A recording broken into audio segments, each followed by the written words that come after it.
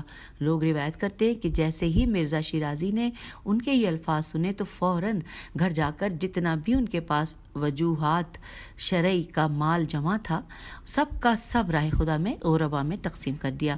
اور یہ حوالہ نوٹ کیجئے، اس کا حوالہ یہاں پر لکھا ہے لیکن مطلب بیان نہیں ہوا، نمبر ڈالا ہوا ہے لیکن لکھا نہیں ہے۔ اچھا، اب دوسرے نمبر پہ داستان ہے حاتم سے بڑا سخی۔ اس حوالے سے لکھا ہے، کسی نے حاتم تائی سے پوچھا کہ کیا تو نے اپنے سے بڑا سخی بھی دیکھا ہے؟ حاتم نے کہا کہ جی ہاں۔ لوگوں نے پوچھا کہ کہاں دیکھا؟ اس نے جواب میں کہا کہ ایک دفعہ میں بیابان میں گیا اور صحرا میں مجھے ایک خیمہ دکھائی دیا، میں اس خیمے میں گیا، وہاں پر ایک بوڑھی عورت بیٹھی ہوئی تھی اور خیمے کے پیچھے ایک چھوٹا سا بکرا بندھا ہوا تھا۔ بوڑھی عورت میرے پاس آئی، اس نے میرے گھوڑے کی لگام پکڑی اور میں نیچے اترا۔ اس کا بیٹا آ گیا، اس نے بڑی گرم جوشی سے میرا استقبال کیا۔ اس بڑھیا نے اپنے بیٹے سے کہا کہ بیٹا اٹھو، اپنے مہمان کے لیے کچھ کھانے پینے کا انتظام کرو اور اس بکرے کو ذبح کرو۔ بیٹے نے اس سے کہا کہ ذبح کرنے سے پہلے مجھے اجازت دیں کہ میں اس کے لیے کچھ ایندھن جمع کر لوں۔ ماں نے کہا کہ جب تک تو صحرا جائے گا اور ایندھن لائے گا تو دیر ہو جائے گی، ہمارا مہمان اس وقت تک بھوکا رہے گا۔ یہ بات جمع مردی کے خلاف ہے۔ اور پھر اس گھر میں 2 نیزے رکھے ہوئے تھے، ان نیزوں کے پیچھے جو لکڑی تھی اس کو کاٹ ڈالا اور بکرے کو ذبح کیا اور اس کا گوشت پکا کر میرے سامنے لایا گیا۔ جب میں نے ان کی حالات دریافت کیے تو مجھے معلوم ہوا کہ ان کا کل سرمایہ وہ بکرا تھا جس کو ذبح کر کے انہوں نے میری مہمان نوازی کی۔ میں نے اس بڑھیا سے کہا کہ کیا مجھے جانتی ہو؟ اس نے کہا میں نہیں جانتی۔ میں نے کہا کہ میں حاتم تائی ہوں، کسی روز آپ میرے قبیلے میں آؤ تو میں تجھے کچھ نہ کچھ ہدیہ کروں گا۔ اس بڑھیا نے کہا کہ ہم اپنے مہمانوں سے کوئی جزا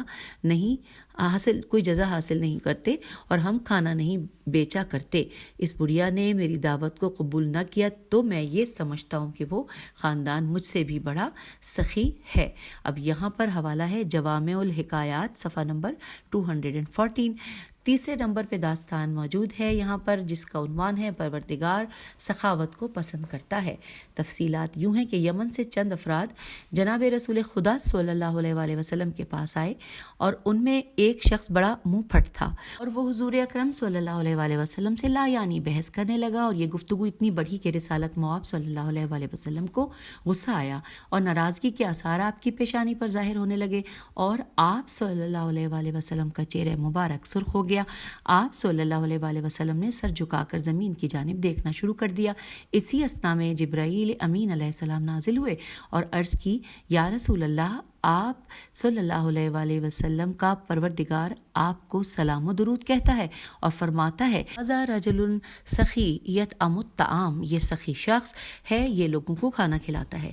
یہ پیغام سنتے ہی پیغمبر اکرم صلی اللہ علیہ وآلہ وسلم کا غصہ ختم ہو گیا اور آپ صلی اللہ علیہ وآلہ وسلم نے فرمایا، اگر تیرے متعلق مجھے اللہ یہ نہ بتاتا کہ تو سخی ہے اور لوگوں کو کھانا کھلاتا ہے تو میں تجھے نشان عبرت بنا دیتا۔ یہ سن کر اس نے کہا کہ کیا تمہارا پروردگار سخاوت کو پسند کرتا ہے؟ تو آپ صلی اللہ علیہ وآلہ وسلم نے فرمایا جی ہاں۔ تو اس نے بے ساختہ کہا، اشہد ان لا الہ الا اللہ واشہد ان محمد رسول اللہ، میں گواہی دیتا ہوں کہ اللہ کے علاوہ کوئی عبادت کے لائق نہیں اور محمد صلی اللہ علیہ وآلہ وسلم اللہ کے رسول ہیں۔ میرے اور آپ کے پروردگار نے سچ فرمایا ہے، میں نے آج تک کسی کو اپنے مال و دولت سے مایوس ہی نہیں کیا۔ اس کا حوالہ ہے علم الاخلاق اسلامی 157-2 اور جامع السعادات 115-2۔ اور اب آئیے اگلی داستان پڑھتے ہیں چوتھے نمبر پہ، کہ جس کا عنوان ہے 300 اشرفی۔ ابن عباس روایت کرتے ہیں کہ ایک دفعہ کہیں سے پیغمبر اکرم صلی اللہ علیہ وآلہ وسلم کی خدمت میں 300 اشرفیاں ہدیے کے طور پر موصول ہوئیں اور پیغمبر اکرم صلی اللہ علیہ وآلہ وسلم نے وہ 300 اشرفیاں حضرت امیر المومنین علی علیہ السلام کو عنایت کر دی۔ یہ جب حضرت علی علیہ السلام کو وہ اشرفیاں ملیں تو حضرت علی علیہ السلام نے کہا کہ خدا کی قسم میں انہیں راہ خدا میں خرچ کر دوں گا اور اللہ سے قبول فرمائے گا۔ پھر ایک شب آپ علیہ السلام نماز عشاء سے فارغ ہونے کے بعد 100 اشرفیاں اٹھا کر مسجد سے باہر آئے اور وہ 100 اشرفیاں ایک عورت کو صدقے کے طور پر عطا کر دیں۔ جب صبح ہوئی تو لوگوں نے کہا رات امیر المومنین علی علیہ السلام نے عجیب کام کیا، 100 اشرفیاں ایک بدکار عورت کو صدقہ کر دیں۔ اس پر حضرت علی علیہ السلام پریشان ہوئے اور اپنے آپ سے کہنے لگے کہ آج رات میں صدقہ ضرور کسی ضرورت مند کو دوں گا۔ دوسری شب حضرت علی علیہ السلام نماز عشاء سے فارغ ہونے کے بعد 100 اشرفیاں اٹھا کر مسجد سے باہر آئے اور باہر کھڑے ہوئے ایک شخص کو وہ 100 اشرفی صدقے میں دے دیں۔ جب صبح ہوئی تو لوگوں نے کہا عجیب بات ہے، آج علی علیہ السلام نے جس شخص کو 100 اشرفی عطا کی ہیں وہ پیشہ ور چور تھا۔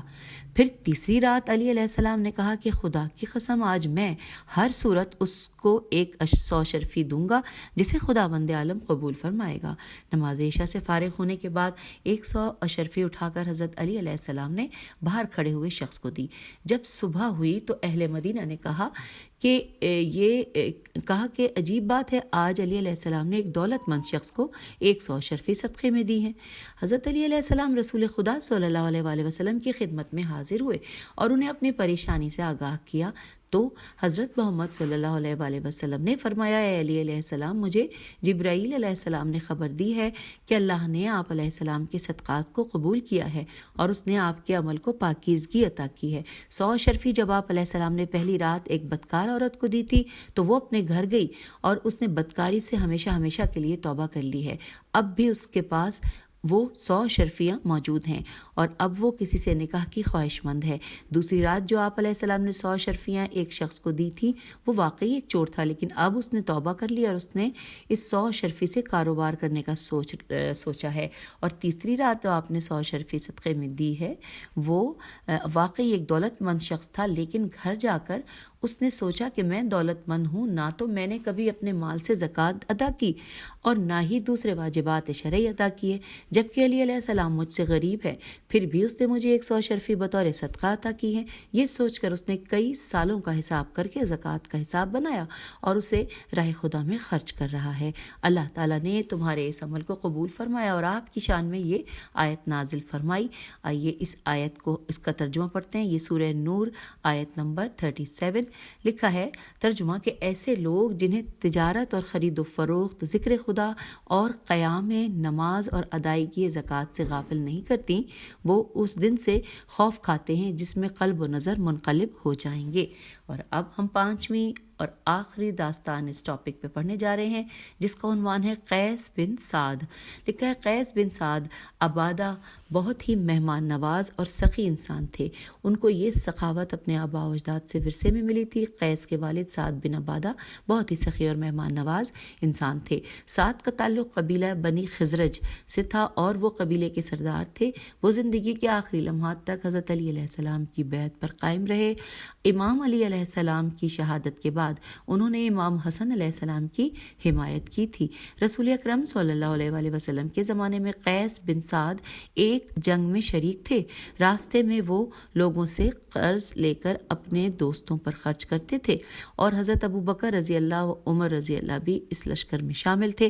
انہوں نے آپس میں سوچا کہ اگر ہم نے قیس کو اس حالت میں رہنے دیا تو یہ اپنے باپ کی تمام جائیداد اس طرح سے ضائع کر دے گا، لہٰذا انہوں نے لوگوں کو منع کر دیا کہ کوئی بھی قیس کو قرض نہ دے۔ جب اس کے باپ سعد رضی اللہ نے یہ بات سنی تو بعد نماز جماعت وہ کھڑے ہو گئے اور کہنے لگے کہ میں لوگوں کے سامنے رسول اللہ صلی اللہ علیہ وسلم کی خدمت میں ابو بکر عمر کی شکایت کرتا ہوں، وہ میرے بیٹے کو بخیل بنانا چاہتے ہیں۔ ایک مرتبہ وہ لشکر اسلام کے رئیس لشکر بنے اور لشکر کسی دوسرے ملک کے لشکر کشی کے لیے جا رہا تھا تو راستے میں قیس بن سعد نے اپنے دوستوں کے لیے اپنے 9 اونٹ نہر کیے۔ جب رسول خدا صلی اللہ علیہ وسلم کے سامنے قیس کا یہ کردار بیان کیا گیا تو آپ صلی اللہ علیہ وسلم نے فرمایا کہ بخشش اس خاندان کی پرانی سیرت ہے۔ بیان کیا جاتا ہے کہ یہی قیس ایک دفعہ بیمار ہوئے، لیکن انہوں نے محسوس کیا کہ بہت کم لوگ اس کی عیادت کو آئے ہیں۔ وہ بہت پریشان ہوئے اور اپنے ساتھیوں سے پوچھا کہ اس کی کیا وجہ ہے کہ لوگ میری عیادت کو ہی نہیں آ رہے۔ ساتھیوں نے جواب دیا کہ اکثر آدمی آپ کے مقروض ہیں، لہٰذا وہ آپ کے سامنے آنے سے شرمندگی محسوس کرتے ہیں۔ قیس نے کہا خدا برباد کرے اس دولت کو جو برادران دینی کو ایک دوسرے سے جدا کرے. اور پھر انہوں نے حکم دیا کہ مدینہ کی مسجد اور گلیوں میں اعلان کر دو کہ قیس نے جس سے بھی قرض لینا ہے، قیس سب کو اپنا قرض معاف کرتا ہے. بس یہ اعلان کرنے کی دیر تھی کہ اتنا بڑا ہجوم ان کی عیادت کو آیا کہ ان کے گھر کی سیڑھیاں تک ٹوٹ گئیں اور بعد میں انہیں نئی سیڑھیاں بنوانی پڑیں. حوالہ ہے پیغمبر و یاران 165-5 اور قاموس الرجال 399-7. اور اب آئیے اگلا باب نمبر 49 پڑھتے ہیں کہ جس کا عنوان ہے شرک. قرآن مجید میں ارشاد باری تعالیٰ ہے، سورہ لقمان آیت نمبر 13، لا تشرک باللہ ان الشرک لظلم عظیم. اللہ کے ساتھ کسی کو شریک نہ ٹھہرانا، یقیناً شرک بہت بڑا ظلم ہے. امام محمد باقر علیہ السلام فرماتے ہیں، وہ گناہ جس کا لوگ ارتکاب کر رہے ہیں یہ شرک اطاعت ہے، اس میں لوگ شیطان کی اطاعت کر رہے ہیں. آئیے ہم دوبارہ سے پڑھتے ہیں. مولا امام باقر علیہ السلام نے ارشاد فرمایا کہ وہ گناہ جس کا لوگ ارتکاب کر رہے ہیں یہ شرک اطاعت ہے. شرک اطاعت یا شرک اطاعت ہے، اس میں لوگ شیطان کی اطاعت کر رہے ہیں. اب پڑھنے ہم جا رہے ہیں مختصر تشریح. لکھا ہے شرک کرنا ایک نفسانی رذالت ہے. رے زال الف لام تے ہے. اس کے مختلف علل و اسباب ہیں. اکثر اوقات جہالت، غربت اور شک اور ان جیسے اور مسائل انسان کو شرک میں مبتلا کرتے ہیں، اور ایسا شخص ایسی چیزوں پر اعتقاد کر لیتا ہے کہ وہ خدائی کی قابلیت رکھتی ہیں.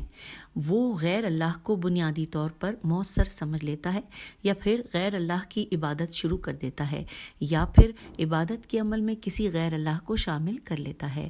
مشرک جن چیزوں سے توسل کرتا ہے وہ یہ سمجھتا ہے کہ میرے لیے یہ بہت فائدہ مند ہے، حالانکہ وہ سخت گناہ کا ارتکاب کر رہا ہوتا ہے. اس شرک کی وجہ سے اس کے تمام اعمال ضائع ہو جاتے ہیں اور وہ منافقت میں مبتلا ہو جاتا ہے، جس کی وجہ سے اپنے ہاتھوں سے دنیا و آخرت برباد کر دیتا ہے اور اپنے آپ کو ہمیشہ کے لیے دوزخ کا ایندھن بنا دیتا ہے. اب آئیے ہم داستانیں پڑھتے ہیں اس موضوع پر. شرک کے حوالے سے سب سے پہلی داستان جس کا عنوان علی ابن حسکا کی ہجے ہے جیم چہے والا ہے سین کاف ہے. لکھا ہے سہل ابن زیاد آدمی، دوبارہ پڑھتے ہیں. یہ لکھا ہے سہل ابن زیاد آدمی روایت کرتے ہیں کہ میرے کچھ دوستوں نے امام حسن عسکری علیہ السلام کی خدمت میں ایک خط بھیجا اور اس میں انہوں نے تحریر فرمایا کہ علی ابن حسکا یہ دعویٰ کرتا ہے کہ وہ آپ کے دوستوں میں سے ہے اور آپ علیہ السلام کا مرید خاص ہے، اور وہ یہ عقیدہ رکھتا ہے کہ آپ حضرات خدا ہیں اور وہ آپ کا دروازہ ہے جسے آپ نے پیغمبر بنایا ہے. اور اس کے ساتھ اس کا عقیدہ یہ ہے کہ نماز، روزہ، حج، زکوٰۃ وغیرہ یہ سب آپ کی معرفت کے ذرائع ہیں. جو شخص آپ کی معرفت رکھتا ہے وہ مومن کامل ہے، اس کے لیے نماز، روزہ اور حج وغیرہ کی پابندی ضروری نہیں ہے. امام حسن عسکری علیہ السلام نے ان کے جواب میں یہ خط لکھا کہ علی بن حسکا جھوٹ کہتا ہے، اللہ تعالیٰ اس پر لعنت کرے، وہ ہمارے دوستوں میں سے نہیں ہے. خدا کی قسم محمد مصطفیٰ صلی اللہ علیہ وآلہ وسلم اور آپ صلی اللہ علیہ وآلہ وسلم سے پہلے جتنے بھی انبیاء گزرے تھے انہوں نے توحید، نماز، روزہ، زکوٰۃ، حج اور ولایت کی تبلیغ کی. محمد مصطفیٰ صلی اللہ علیہ وآلہ وسلم نے لوگوں کو توحید خداوندی کی دعوت دی، اور ہم رسول خدا صلی اللہ علیہ وآلہ وسلم کے جانشین ہیں اور خدا کے بندے ہیں. ہم خدا کے لیے کسی شریک کے قائل نہیں ہیں. اگر ان میں سے جو دکھائی دیں تو پتھر مار مار کر ان کے سروں سے مغز تک باہر نکال دینا. واضح رہے کہ علی ابن حسکا غالی تھے، غین الف لام چھوٹی غالی تھا اور انحرافی عقائد رکھتا تھا. اس نے کچھ شاگردوں کی تربیت کی تھی جن میں قاسم شیوانی، شین عین واو الف نون چھوٹی ہے، قاسم شیوانی، یقطینی یہ قاف تو یہ نون چھوٹی ہے، یقطینی، ابن بابا اور محمد بن موسیٰ شریفی شامل تھے. امام علیہ السلام نے اعلان کیا کہ میں ان سب سے بیزاری کا اعلان کرتا ہوں اور خدا ان پر لعنت کرے. چنانچہ اس طرح امام علیہ السلام نے شرک کی تردید کر دی. اور یہاں پر حوالہ نوٹ کیجئے، شاگردان مکتب ائمہ صفحہ نمبر 12، رجال کشی صفحہ نمبر 435. اب پڑھتے ہیں دوسری جو داستان ہے جس کا عنوان ہے مشرک مومن ہو جاتا ہے. لکھا ہے شبیہ شین بے یہ ہے، شبیہ بن عثمان مکہ کا رہنے والا تھا اور یہ مشرک تھا، اور اس کا بھائی اور باپ جنگ بدر میں مسلمانوں کے ہاتھوں قتل ہوئے تھے۔ یہ ہمیشہ کسی مناسب موقع کی تلاش میں رہتا کہ کسی نہ کسی طریقے سے اسے موقع ملے تو وہ رسول پاک صلی اللہ علیہ وآلہ وسلم پر حملہ کرے اور آپ صلی اللہ علیہ وآلہ وسلم کو شہید کر کے اپنے بھائی اور باپ کا بدلہ لے۔ مدت تک انتظار کرتا رہا، یہاں تک کہ سن 8 ہجری میں جنگ حنین کا واقعہ رونما ہوا۔ دوران جنگ اسے ایک دفعہ موقع ملا اور اپنے آپ سے کہنے لگا کہ آج بڑا اچھا موقع ہے، میرے ہاتھوں لگا ہے۔ اس نے اپنے آپ کو آپ صلی اللہ علیہ وآلہ وسلم پر حملہ کرنے کے لیے تیار کیا اور وہ رسول اللہ صلی اللہ علیہ وآلہ وسلم کی پشت کی جانب آیا تاکہ وہ اپنے ارادے کو عملی جامہ پہنا سکے۔ رسول خدا صلی اللہ علیہ وآلہ وسلم اس کی بری نیت سے آگاہ ہو گئے اور آپ صلی اللہ علیہ وآلہ وسلم پیچھے مڑے اور اس کے سینے پر مکہ مارا اور فرمایا کہ میں تیرے شر سے بچنے کے لیے خدا کی پناہ چاہتا ہوں۔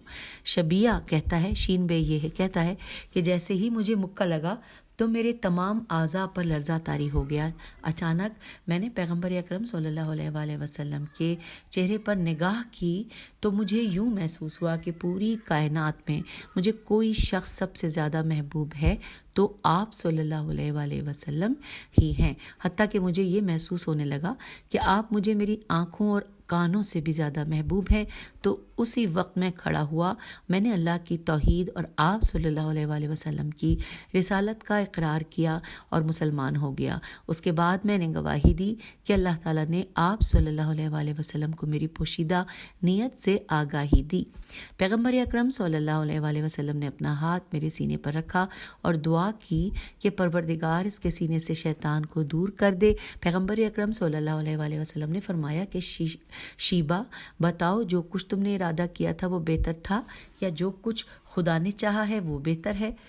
تو بس یہاں پر لکھا ہے کہ بس یہاں پر یہ مکمل ہوا۔ اب اس کا حوالہ نوٹ کیجئے، حکایت تہائی شنیدانی 83-3 اور بہار الانوار 181-121۔ اور اب ہم آگے چلتے ہیں، اگلی یعنی تیسرے نمبر پہ جو داستان پڑھنی ہے اس کا عنوان ہے پوشیدہ شرک۔ لکھا ہے ابو سعید الحضری کہتے ہیں کہ جب رسول خدا صلی اللہ علیہ وآلہ وسلم کی دشمنی بہت بڑھ چکی تھی تو ہم چند افراد باری باری رسول اللہ کی حفاظت کیا کرتے تھے۔ ایک دفعہ ہم بیٹھے ہوئے تھے اور آپس میں سرگوشی کر رہے تھے، آپ اسی اثنا میں ہمارے پاس آئے۔ جب انہوں نے ہمیں ایک دوسرے کے کانوں میں باتیں کرتے ہوئے دیکھا تو فرمایا کہ یہ کانوں میں باتیں کرنے کا عمل کیا ہے؟ کیا تمہیں اس سے منع نہیں کیا گیا؟ یعنی ایک دوسرے کے کانوں میں لگ کر باتیں نہ کیا کرو۔ ہم نے کہا کہ ہم خدا اور رسول صلی اللہ علیہ وآلہ وسلم کے حضور اپنے اس عمل پر معذرت کرتے ہیں۔ ہم اس وقت آپس میں بیٹھ کر ایک دوسرے کے کان لگ کر دجال کے متعلق باتیں کر رہے تھے۔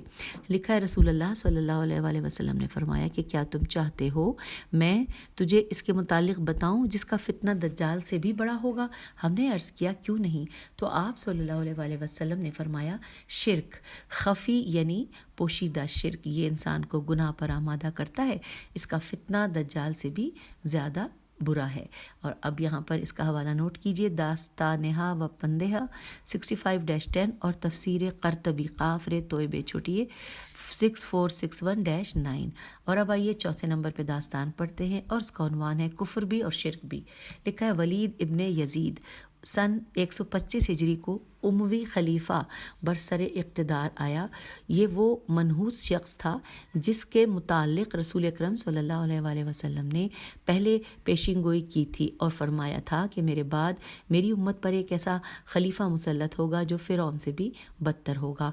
وہ ہمیشہ شراب میں مست رہتا تھا اور وہ یہ کہتا تھا کہ کون کہتا ہے کہ نبوت بنی ہاشم میں آئی، نہ ہی خدا کی طرف سے کوئی کتاب نازل ہوئی۔ اگر واقعی خدا ہے تو اسے کہو کہ مجھے شراب پینے سے روک کر دکھائے۔ ایک شب مؤذن نے صبح کی اذان سنی تو اس وقت وہ اپنی ایک کنیز سے مجامعت کر چکا تھا۔ مؤذن نے آ کر اسے کہا کہ خلیفہ صاحب آپ چلیں اور مسلمانوں کو نماز صبح پڑھوا دیں۔ خلیفہ نے کنیز کو حکم دیا کہ تم میرا لباس پہن کر جاؤ اور مسلمانوں کو نماز پڑھوا کر واپس آؤ۔ چنانچہ کنیز حالت جنابت میں مسجد گئی اور لوگوں کو نماز پڑھوا کر واپس آ گئی۔ ایک دن ولید نے فعل لام حاصل کرنے کے لیے قرآن مجید سے استخارہ کرنا چاہا تو اس کے سامنے یہ آیت آ گئی جو کہ سورہ ابراہیم کی آیت نمبر 15 ہے، یعنی انبیاء کو کامیابی حاصل ہوئی جبکہ تمام ظالم اور جابر لوگوں کو شکست ہوئی۔ جیسے ہی اس نے یہ آیت دیکھی تو اسے قرآن پر غصہ آیا اور قرآن مجید کو اپنے تیروں کا نشانہ بنایا، حتیٰ کہ قرآن پارا پارا ہو گیا۔ اور پھر اس نے عربی میں کچھ اشعار کہے جس کا ترجمہ یہ ہے کہ قرآن تو جبار و عنید کو ڈرا رہا ہے، عین نون یہ دال، جبار و عین نون یہ دال، عنید کو ڈرا رہا ہے۔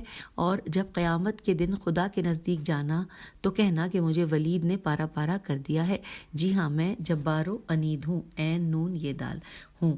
پھر لکھا ہے کہ اس ظلم اور کفر کا نتیجہ یہ نکلا کہ وہ 1 سال تک بھی حکومت نہ کر سکا، بدترین طریقے سے اسے قتل کر دیا گیا تھا اور اس کے محل کے دروازے پر اس کی لاش کو لٹکا دیا گیا اور اس کے ناپاک جسم کو شہر کے باہر دفن کیا گیا۔ اور اب حوالہ نوٹ کیجئے، اس کی ہجے کر دیتی ہوں، تے میم ہے اور المنتہی، تم المنتہی، صفحہ نمبر 90۔ اور اب آگے چلتے ہیں، 5ویں اور آخری داستان اس موضوع پہ پڑھتے ہیں جس کا عنوان ہے مشرکین سے مناظرہ۔ لکھا ہے حضرت ابراہیم خلیل اللہ نے پوری زندگی توحید کا پرچم اٹھایا، آپ نے بت پرستوں سے مناظرے کیے۔ آپ علیہ السلام کے دور میں ایسے لوگ بھی تھے جو مظاہر فطرت، میم زوئے الف ہیرے، مظاہر فطرت یعنی چاند، ستاروں اور سورج کی عبادت کیا کرتے تھے۔ حضر نے حضر نے باب الحران ہیرے الف نون، باب الحران میں رہنے والے ایسے لوگوں سے بحث و مناظرے کیے۔ یہ وہ لوگ تھے جنہوں نے ستارگان، سین تے الف رے گاف الف نون، ستارگان کے ناموں سے اپنے اپنے عبادت خانے بنوائے ہوئے تھے۔ آپ علیہ السلام نے ستارہ پرستوں سے مختلف طریقوں سے مناظرہ کیا۔ جب رات ہوئی تو زہرہ ستارہ چمکنے لگا تو آپ علیہ السلام نے ستارہ پرستوں کی طرف مخاطب ہو کر کہا کہ کیا یہی میرا رب ہے؟ انہوں نے کہا کہ جی ہاں۔ جب کچھ دیر بعد زہرہ ڈوب گیا تو آپ علیہ السلام نے ستارہ پرستوں سے کہا کہ میں اس کی عبادت نہیں کرتا جو ڈوب جائے۔ جب چاند برآمد ہوا تو آپ علیہ السلام نے چاند کی پوجا کرنے والوں سے کہا کہ کیا یہی رب ہے؟ انہوں نے جواب دیا کہ جی ہاں یہی رب ہے۔ جب چاند ڈوب گیا تو آپ علیہ السلام نے فرمایا کہ اگر میرے رب نے مجھے رہنمائی نہ دی تو میں گمراہ ہو جاؤں گا۔ پھر جب سورج طلوع ہوا تو آپ علیہ السلام نے سورج کی عبادت کرنے والوں سے کہا کہ کیا یہی پروردگار ہے؟ انہوں نے کہا کہ جی ہاں۔ جب سورج ڈوب گیا تو آپ علیہ السلام نے فرمایا کہ میں مشرکین اور کافروں کے ہر کام سے بیزار ہوں۔ میں نے اپنا رخ خدا کی طرف متوجہ کیا ہے جس نے زمین و آسمان کو پیدا کیا ہے۔ آپ علیہ السلام نے ان لوگوں سے فرمایا کہ خدا نے مجھے راہ راست دکھایا ہے، کیا اس کے متعلق مجھ سے جھگڑا کرو گے؟ تم جن چیزوں کو اس کے ساتھ شریک کرتے ہو تو ان چیزوں سے ذرا بھی خوف محسوس نہیں کرتا۔ اچھا، یہاں پر بس یہ مکمل ہوا۔ حوالہ ہے تاریخ انبیائی 1-134۔ تو سامعین یوں ہم نے جو باب نمبر 49 بھی مکمل کر لیا اور اب اس نشست سے آپ سے اجازت چاہتے ہیں۔ انشاءاللہ اگلی نشست میں آگے چلیں گے۔ خدا حافظ، فی امان اللہ۔